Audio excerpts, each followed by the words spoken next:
Hello there and welcome back to War Thunder. Today I want to talk about the Leopard 1, but before I do that, I'm terribly sorry about the background noise that you may or may not hear. It's a ventilator, it's the only thing that currently keeps me alive. The temperatures in Germany are extreme, 38, 39 degrees outside, the sun is shining, no wind, the humidity is very high, and I am in the fourth floor.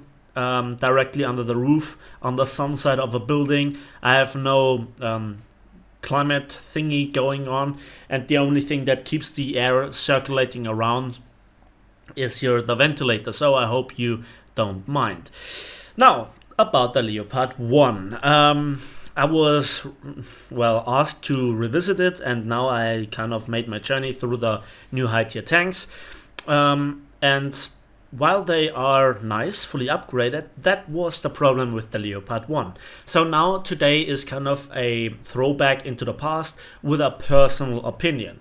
What I state here is my very own experience, my very own opinion, and I want to just show you with then also naming some stats where it came from. So, the tank had a lot of issues, and in the game when it first came out, it was just slow, sluggish, the gun was trash, and it didn't have armor in the first place, and it was spammed out, and you were very often one-shotted while it took several shots to into the ammo rack and the crew and the engines. And what do you think about especially into Soviet tanks? They just wouldn't die, they just would swing the gun around and one-shot you before you could reload. Now, since then, I think a lot of things have changed. The tank has been worked around, especially the gun, its accuracy, a bit of a reload buff if I'm not mistaken, and the ammunition by itself has been reworked numerous times since the first time that I drove the tank. This tank was just very annoying for me. It was just very painful, very punishing, unfun, and just rage-inducing for me personally. Because everything that you learned about tanks in the German tech tree so far, you could throw out of the window. I knew how APDS worked, and I loved my 20-pounder back in the days. I still think it's a fantastic gun, especially in combination with the stabilizer that the Leopard 1 does not have. But now I think the tank is kind of okay, but it's boring. It's not really the tank of my dreams. So first of all, let's have a look into the tech tree, and you can see battle rating 7.7. Here it is, coming after the Panther 2. And then the successor is the Leopard A1A1 that got recently up-tiered to 9.0. Good luck when this tank is stock. But you just don't have much of a lineup, do you? I mean, that there is the mouse, but nobody plays it. I mean, I've not seen a single mouse today. Okay, I saw one. Then also, not a lot of people have, and more importantly, play the 100. Same goes with the MKPZ M47. And the only tank from lower battle ratings, aside from the Kugelblitz as an SPA or the Panther as a backup, flanking, opportunistic tank, is the Jagdpanzer 5 and the stock grind with that APCR shell. Oh boy. Not really the world's most desirable tank. And the Leopard doesn't really do all that well in a full up tier to, let's say, 8.7, where it meets a lot. And I mean a lot of tanks with stabilizers or, something like this, high rate of fire. So, where did the tank got buffed? First of all, the accuracy of the gun is now good. It's now actually sending the shells where you aim. And then we also have a rework of the APDS. I have no confirmation of this, but now if I hit ammo racks, they blow up. If I now hit crew, it dies. If I send a shell through the entire length of the tank, something gets damaged. The damage cone of the shrapnels or the fragments is now a bit wider, and the shell just doesn't disappear somewhere in the armor layout of, spaced armor, something like this, like it did previously. And also you actually hit the places in conjunction with the increased accuracy of the gun. So I think now the stock grind is much more doable. Then, as a tier 2 upgrade, the Hess shell saw numerous reworks, buff, nerf. Now we have a buff again, but it's still not the most reliable shell if there is an internal tank. It absorbs all the shrapnels.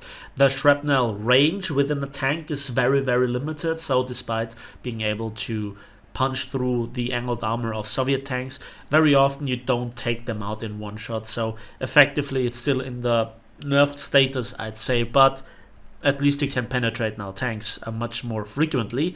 Same goes with the Heat FS shell, which in the beginning seems to have been amazing, but I never got there in the beginning because the stock grind was so drastic. And you know, the heat shell now is really great. I think it's okay-ish to use, but there is just simply no absolute killer shell like an APHE shell where you could interact with the heat shell. The combination of APHE and Heat FS is actually really cool.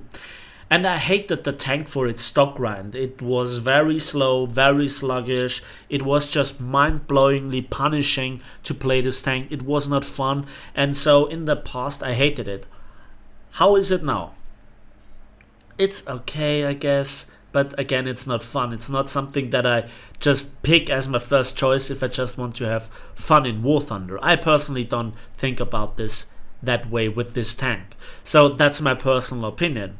However, I have one battle scene and one entire battle where I just want to show you what the tank can do. So let's have a look at it. And as it happened by pure coincidence, both battles were played on European province on that map.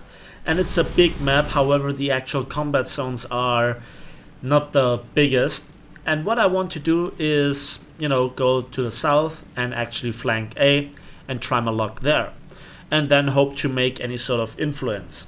Some of our tanks are actually immediately going to B, and there are just 2 tanks with me that go for A. So I think the usual tactic that I want to play with a fast tank is try to set up certain ambushes near a spawn and then kill the people trying to get into that cap, so that, well, they have some time till they get back into the battle or the battle zone. And then when the area is clear, then I try to cap. When you try to go into a cap too early, you just die. It's advertising your position to the enemy. And very rarely you can cap and disappear without getting shot at in the very beginning. Except if you're in a Russian potato truck, because, you know, this is how War Thunder works. And yeah, I'm just enjoying here the speed of 40 kilometers an hour or sub 40 kilometers an hour. And I just want to set up myself here behind the bush. Now, the point about the maneuverability problem that I have with this tank is that it's just not very direct. It is a bit too sluggish. It just needs a split second before it reacts to the control's input, before it actually turns the hull, before the engine revs up, and other tanks just don't feel like that. They might that have as well, but not as feelable as this tank. And that is just something that I really, really despise about a tank that's supposed to be fast. And the same goes with the turret. You want to swing it around, and then it just takes this split second before it reacts. You might see it in the micromanagement here. It's not that obvious if you want to look at it, but you have to take out the Leopard in a test drive for yourself and just try to look for it. And that is one of the reasons why you have such problems with this tank in close quarters. Talking about close quarters, this is now very risky about the M103. I actually wanted to blow up here the ammunition, but I miss it by just a little bit, and I reload in time just shooting under the turret and killing him. That was a bit of a lag spike, but gladly he couldn't swing the turret around fast enough. So now the Leopard 1 has a ready reg as well, and that now drops the reload from 7.1 for an ace crew down to 6.7 seconds, and this, like, yeah, 0.4 seconds difference may have saved me here. So now there is a lot of action going on A. A heavy tank got marked, T-44-100 got killed.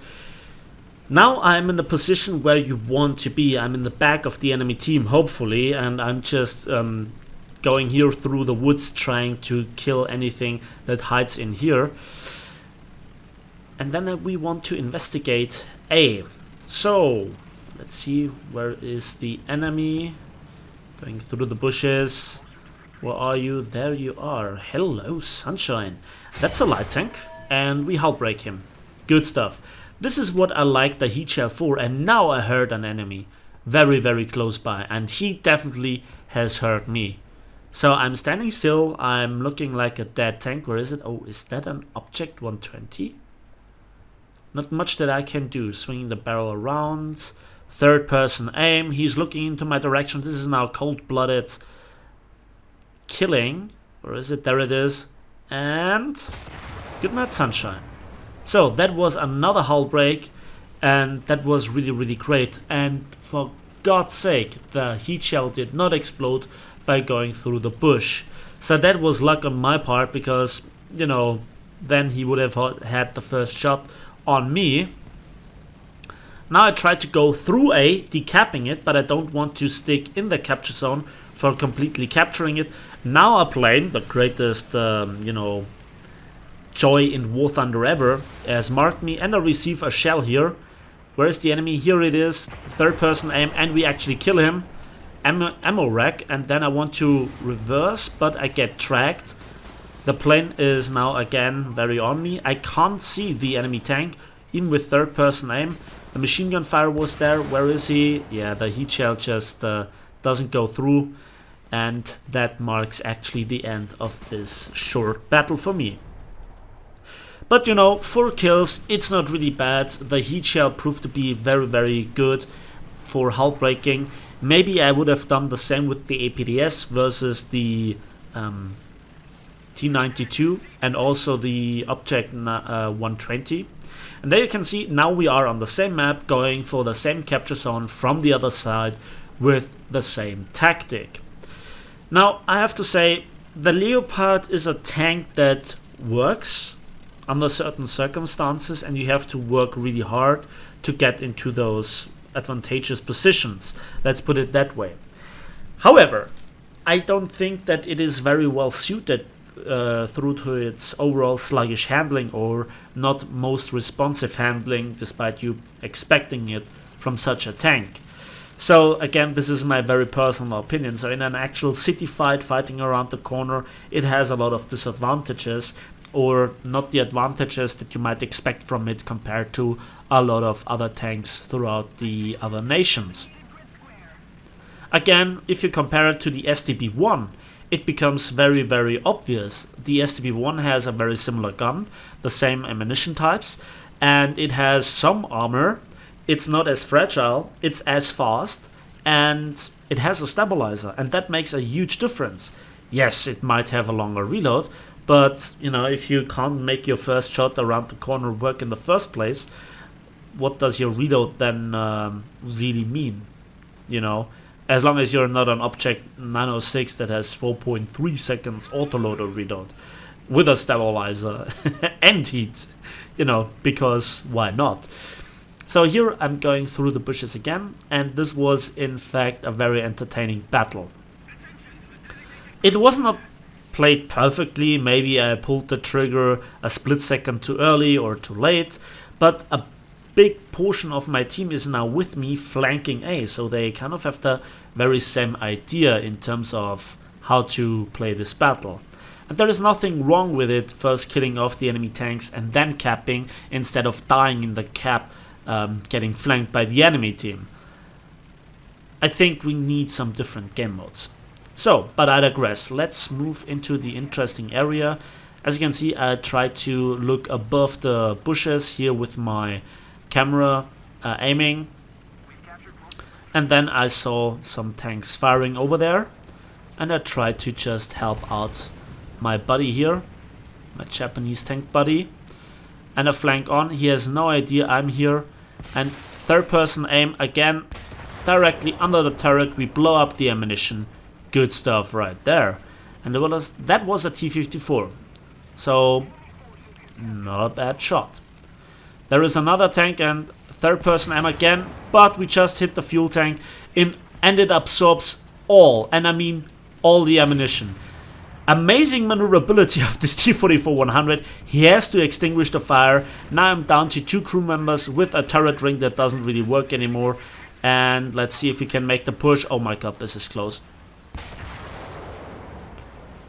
Okay, I hit the gun breech, which was yellow. And if the RNG dice throw wouldn't have rolled in my favor and him blowing up, I'd be dead. But I use here his smoke screen and just repair amongst the bushes. At this point I was like, god damn it, did it really have to be like this? You know, the fuel tank absorbing the entire force of the heat shell. Then we see a ZSU 57-2 at long range and we shoot and we actually hit the lower plate with the track, and that is enough for a hull break. No, I actually didn't hit the track, but it was a hull break nevertheless. Before hull break was introduced, those things could absorb a ridiculous amount of punishment and very often the ammunition didn't blow up. That has changed for the better. So now we have here a nice spot. Our team has now all the advantages, and now you can see what I kind of have problems with that scope. I'm terrible. I'm already aiming at longer distance, but it was like 200, 300 meters short. And I correct a little bit, but it's not enough, and then I have to move because I don't see him. You know, bushes have advantages and disadvantages. That was really bad aimed again, so ew. And this is where then I switch to APDS, because for side shots I have the better muzzle velocity. Then I see some ZSU firing there, or is it? Let's fire in the bush. Yes, indeed, it was a ZSU 57-2, another hull break because we hit with the APDS the engine block. So, yeah, what to do now? Because we are actually already spawn camping. There is the open field, there is hardly any cover to go into the main combat zone. And I think this is where spawn zones have a bit of a problem within War Thunder. All the spawn zones should be easy to defend and should give the team a better chance of getting out there and, you know, kill the enemies around it, and not for the enemies to just go behind this spawn zone and then kill the tanks from the rear once their spawn protection runs out or they have moved far enough. So I decided myself to go into the capture zone and actually to get back one crew member. And I have no idea what's going on, but the lack of reload with just 2 crew members is an issue. Getting some ammunition back. I have way too much ammunition in my tank, I know that, but I tried out various different playstyles. I tried out various different ammunition selections to get back into the swing with it, you know, to get back into the rhythm with this tank. Here you can see that the radio rack gets filled up. And I don't know, I really think that 0.4 seconds very often, for me personally, makes a difference. I get many more shots out for disabling the enemy than previously when he was swinging around the turret, when the ammunition just didn't get hit properly because I was not aiming perfectly. And so I think overall the tank is really much more enjoyable if you add it up. The increased accuracy, the slightly increased rate of fire, the more reliability of all the ammunition types. So I think that's a good change for the Leopard. And again, the question is, why not from the beginning?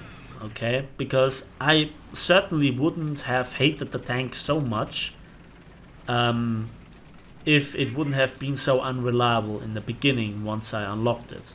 I was never really excited about the tank when it was announced. I was like, okay, let's see where it goes. And then just simply using it in the majority of cases when he actually had a side shot and the ammo rack of a T-54 didn't blow up. That was just, that was really, really annoying. So another SPA, and we barely have the aim at him while he shoots. So we have to reposition. Then, yeah, this is now APDS. And this tank doesn't get hull braked. We kill a bit of a crew, but no real module. And another Leopard finishes him off, the MX-13 DCA-40. It's actually a very fun SPA, to be honest, despite not having radar. Another funny scene comes in right now, because we're about to have the experience what the APDS damage output is versus a tank that is hulled down. So I have to admit, I made in the upcoming scene a little bit of a, well, error, a little bit of a mistake in my ammunition selection. But you can see the gameplay is really boring, really stale, and yet this was the most successful battle that I have, or that I had. And this is really kind of the tone for the tank. It's really what makes the tank very careful and patient playstyle, a lot of camping and just shooting from bushes. So we range find here this French tank, 1050 meters, and we actually hit him. But again, then the APDS does some weird stuff. So while it got improved with its reliability, it's nowhere near the point where I want it to be. But, you know, at the end of the day, it's a game. Another shot into him. And there you can see the shell just disappeared and didn't kill the commander. Another shot going out, and that didn't hit anything. So now I reposition, and of course I'm closing the distance a little bit. So now I aim with just 1,000 meters. Where is he? There it is. I have a lot of difficulty seeing this in this kind of light. Again, I'm playing with full settings. Now the gunner is out. Another shot.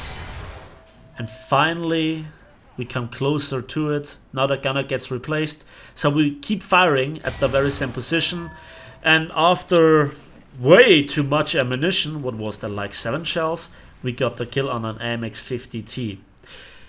Yeah, the criticism is right. I should have switched either to the Heat FS, maybe, or to the Hash round. But I couldn't really predict that the tank was hanging in that area around like he did. But on the other hand, he just spawned, and again, I'm not taking enough lead, and the shell just is falling way too short on this ZSU 57-2. So that's it with the action in this battle. Let's hop straight into the results. So here we are, and for our 5 kills and 1 kill assist, we got 23,000 civil lines and nearly 4,000 vehicle research points. So yeah, but you can see ammunition costs with 6,000 civil lines. They are not nothing, and we are second in team with 1,214 score points. So much for the 2,000 score goal that you need to require to fulfill the tasks for the IS-7. That's it for me today. I hope you enjoyed this video. Nevertheless, I'm sorry for kind of the background noise, but it's really, really hot. As usual, give this video a like if it did, subscribe if you want to see more, and we'll see each other on the battlefields of War Thunder.